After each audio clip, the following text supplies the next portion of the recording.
दोस्तों, आज की कहानी है छोटी बहू। अब हम दोनों की रसोई अलग नहीं होगी। दोस्तों, कहानी शुरू करने से पहले अगर आपने चैनल को सब्सक्राइब नहीं किया हो तो कर लीजिए ताकि आपके पास पहुंच सके हर नया वीडियो। आज तो हम लोग शाम की चाय मालिनी बहन के ही घर पिएंगे। ये तो कभी नहीं बुलाती, हमें ही जाकर दावा बोलना होगा। क्या कहती हो बहनों? मंदिर पर भजन कीर्तन के बाद वृद्ध महिला मंडली की एक सदस्य ने कहा तो सभी ने उनका समर्थन किया। हाँ भाई, आज तो हम मालिनी बहन की बहू के हाथ की चाय पीकर ही मानेंगे। एक ने कहा सबके घर तो जा चुके, बस एक मालिनी बहन ही बची है। दूसरी बोली हाँ, दरअसल आप लोगों को तो पता है ना, इस मोहल्ले में आए हुए हम लोगों को अभी ज्यादा दिन नहीं हुए, तो सब कुछ सेट करके मैं आप लोगों को बुलाना चाहती थी। पर क्या हम कल का प्रोग्राम रखें? मैं कुछ नाश्ते वगैरह का भी प्रबंध करके रखूंगी। सबकी पुरजोर मांग को देखते हुए मालिनी जी ने थोड़ा हिचकते हुए प्रस्ताव रखा। नहीं, हमें नाश्ता वास्ता नहीं करना, हमें तो आज ही आपके घर चलना। एक ने कहा तो सबने हाँ करके सहमति जताई।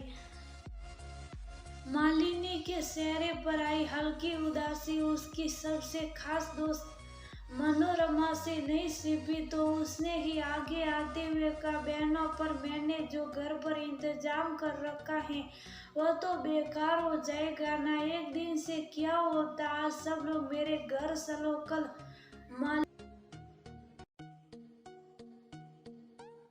चलेंगे और क्या। थोड़ा इधर उधर करके सब मनोरमा के घर चलने को राजी हो गए। दरअसल हर शाम को मूल्य की सारी वर्धाएं इकट्ठी होकर पहले पार्क में योगा करती थी, फिर मंदिर जाकर भजन कीर्तन, और रोज तो नहीं पर योग और भजन कीर्तन के बाद सबकी चाय चलती थी। उसी सदप्रम में सब बातें कर रही थी और मालिनी को कह रही थी मटरी नमकीन और भुजिया के साथ चाय का लुत्फ उठाकर।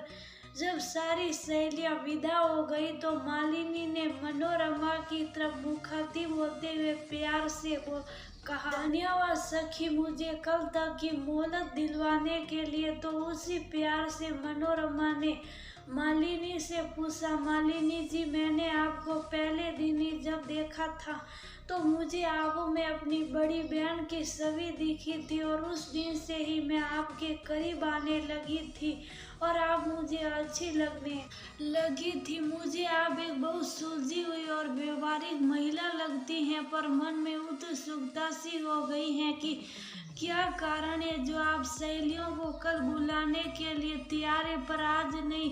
देखिए, नहीं बताने वाला कोई व्यक्तिगत कारण हो तो मत बताइएगा, कोई दबाव नहीं है। जब आपने मुझे अपनी बड़ी बहन माना है मनोरमा जी, तो मैं भी आप पर भरोसा कर सकती हूँ। दरअसल कल बेटे, बहू और बच्चे अपने नानी घर जाने वाले। किसी के जन्मदिन पर तो कल मैं उसका किचन यूज कर सकती हूँ ना, उसका किचन आपका किचन समझी नहीं बहन। मेरे कमरे के साथ ही अटैच एक छोटा सा स्टोर है जिसे मैं किचन के तौर पर यूज करती हूँ। मेरी बहू हद से ज्यादा अनुशासन और सफाई पसंद है, और आप तो जानती हैं ना कि इस उम्र में उतनी सफाई और मेंटेनेंस नहीं हो पाती। उस पर से मैं अक्सर बीमार भी रहती हूँ। थोड़ी देर पर शायद खाने की तलब होती थी क्योंकि मैं डायबिटिक हूँ। तो बहू ने मेरे कमरे के साथ वाले स्टोर को मेरा किचन बना दिया।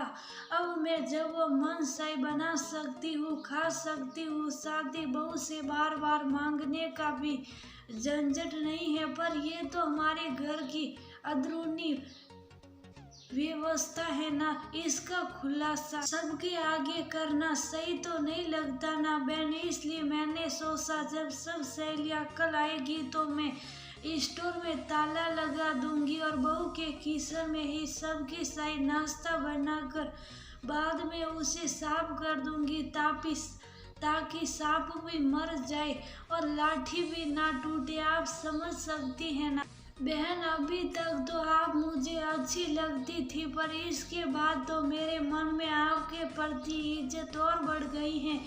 किसके घर में इस तरह की बातें नहीं होती, पर तुरंत ही लोग ठिठुरा पीटने लगते हैं। पर आप जिस तरह अपनी और अपनी बहू की इज्जत बचाकर चल रही है वह काबिले तारीफ है। मनोरमा बहन, जिंदगी का दूसरा नाम ही समझौता है। जहाँ समझौता नहीं होता वहाँ सिर्फ तनाव और कष्ट। ये बात हम जितनी जल्दी समझ ले वही अच्छा। मालिनी थोड़ी देर में विदा हो गई तो मनोरमा सोचने लगी कि अक्सर सासें ये सोचकर समझौता नहीं करती कि वह क्यों करे, बहू करेगी। पर अगर सास भी अपने बर्ताव में मालिनी की तरफ ढीलापन रखे तो विवाद ही ना हो। बेचारी बीमार होने के बाद भी अपनी जिम्मेदारी खुद उठा रही हैं ताकि घर की सुख शांति बनी रहे। मनोरमा की खुद दो बहुएं हैं, एक तो पास के ही शहर में रहती हैं, अक्सर छुट्टियों में आ जाती हैं और चली जाती हैं। वही छोटी बहू की शादी हुए अभी ज्यादा दिन नहीं हुए, वह दूर शहर में रहती हैं। 2-3 बाहर ही आना हुआ है उसका अभी तक। पर पहले जब वह आई थी तो जो हुआ था वह मनोरमा के दिमाग में घूमने लगा। आज मम्मी जी खाना खा लीजिए ना, टेबल पर लगा दिया। ये क्या बहू, हर चीज में प्याज और लहसुन।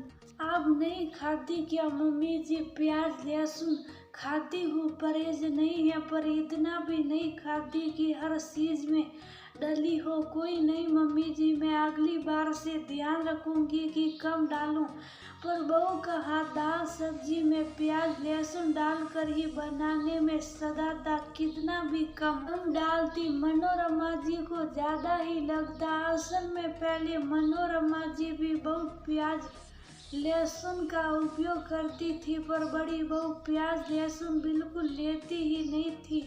तो उसके आने जाने और उसके हाथ का खाना वाना खाते खाते मनोरमा जी भी नाम मात्र ही उपयोग करती थी, तो उन्हें पसंद नहीं आता था छोटी बहू के हाथ का लहसुन प्याज डला वो खाना। बहू मुझे आज दूध और ब्रेड दे देना। किचन की तरफ जाने से मुझे लहसुन की तेज बास आ रही थी। मुझसे सब्जी नहीं खाई जाएगी, एक दिन मनोरमा ने बहू को कहा। अगले दिन से मनोरमा ने देखा छोटी बहू ने किचन से सारा प्याज लहसुन ही बाहर निकाल कर रख दिया और बिना उसके ही खाना बनाने लगी। फिर अगली बार और उसके अगली बार भी यही हुआ, बिना लहसुन प्याज के ही खाना बनने लगा। पर छोटी बहू को आदत थी प्याज लहसुन डालकर सब्जी दाल, तो बिना उनके जो खाना वह बनाती वह उसके तो अंदर जाने में तकलीफ होती ही थी।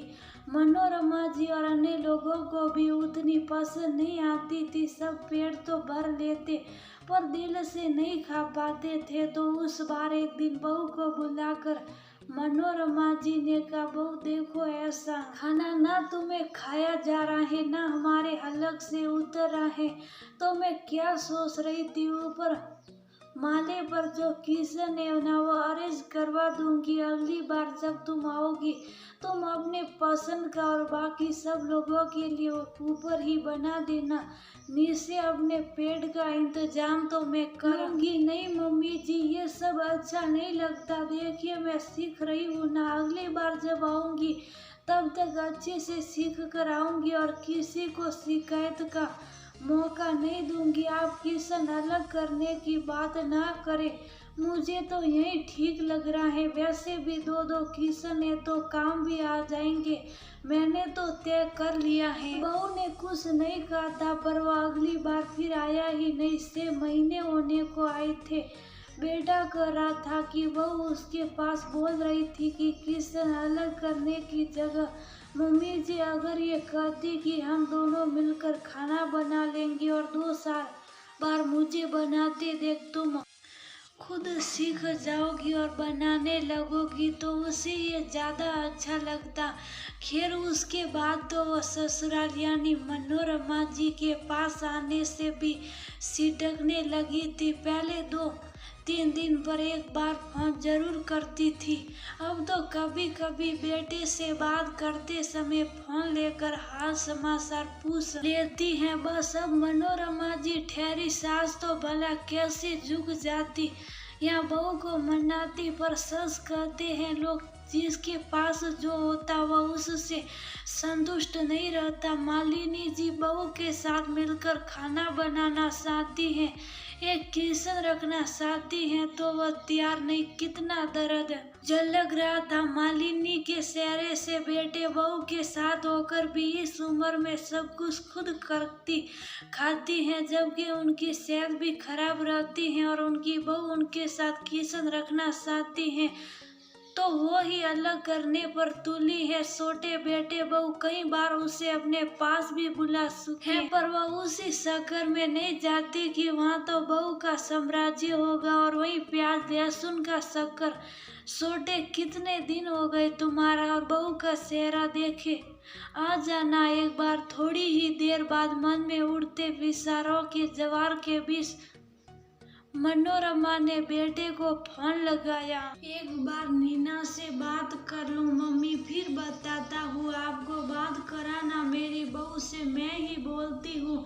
क्यों बहू मेरी बात का इतना बुरा मान गई? वैसे मानती हूँ मैं गलत थी, जो किशन अलग करने जैसी ओसी बात कर गई, पर तुम कह देती ना मुझसे कि किशन अलग करने की जगह अगर आप ही मुझे बिना प्याज लहसुन वाला खाना बनाना सिखा दे तो ज़्यादा अच्छा होना। मम्मी जी मैं कहना चाहती थी, पर क्या सास भी गलत होती है? बहू ये अलग है, मानती नहीं, और शायद तुम कहती तो मैं उस वक्त बुरा भी मान जाती, पर अब दुनिया देखकर बहुत बातें खुद ब खुद समझ में आ जाती हैं। और रसोई अलग नहीं होगी बहू, हम जल्दी ही आएंगे मम्मी जी, और फिर आपको भी साथ लिवा लाएंगे यहाँ, ताकि मेरी ट्रेनिंग अच्छे से पूरी हो जाए। कहकर बहू खिलखिला उठी तो मनोरमा जी को भी मन में संतोष आया कि बिगड़ने से पहले